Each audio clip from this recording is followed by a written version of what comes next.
Hello everyone, आज हम पढ़ेंगे डेसिमल्स।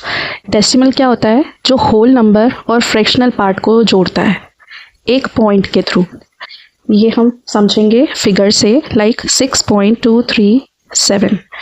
यहाँ 6 हमारा होल नंबर हो गया, ये पॉइंट के बाद की जो फिगर हो गई ये हो गया हमारा फ्रैक्शनल पार्ट। ये पॉइंट के थ्रू उससे जुड़ा हुआ है, तो ये हमारा डेसिमल नंबर है। अब यहाँ ये जो 2 है, सपोज डिजिट है 6.20 या 6.2, तो ये 2 क्या हो गया? 2/10 यानी 10th फिगर। अगर सपोज ये है 6.23, तो ये 23 क्या हो गया? 100 फिगर। और अगर आ जाता है 6.237, तो ये हो जाएगा 237,000 फिगर।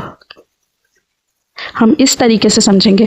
अगर 6 के बाद सिर्फ एक ही नंबर दे रखा होता है 6.2, तो ये 10th टर्म हो जाएगी। 2 नंबर आ जाते हैं तो उतने ही ज़ीरो लग जाएंगे, 100 टर्म हो जाएगी। और 3 ज़ीरो आ जाते हैं, 3 फिगर आ जाती हैं तो 3 ज़ीरो लग जाएंगे, वो हो जाएगी 1000 फिगर। अब इसमें हम पढ़ेंगे लाइक डेसिमल और अनलाइक डेसिमल।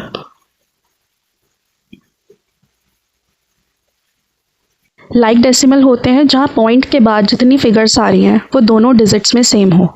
लाइक 2.124, यहाँ 3 फिगर्स आ रही हैं और यहाँ भी 3 फिगर्स आ रही हैं, तो ये लाइक डेसिमल्स हो गए। मतलब डेसिमल के बाद जितनी फिगर्स आ रही हैं दोनों डिजिट्स में सेम हो। अब यहाँ 7.6 के बाद कोई फिगर नहीं है, यहाँ 3 फिगर आ रही है पॉइंट के बाद, यहाँ 2 फिगर आ रही हैं, तो ये हो गया अनलाइक डेसिमल। इसको हम कन्वर्ट करेंगे लाइक डेसिमल में। वो कैसे होगा?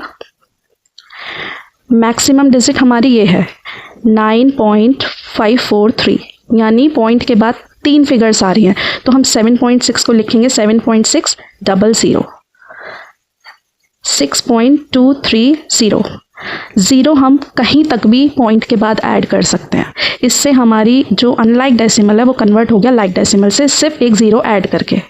जितनी मैक्सिमम फिगर होगी डेसिमल के बाद उतने ज़ीरो हम लगा लेंगे। इससे हमारे जो फिगर्स हैं वो अनलाइक से लाइक डेसिमल में कन्वर्ट हो जाएंगे।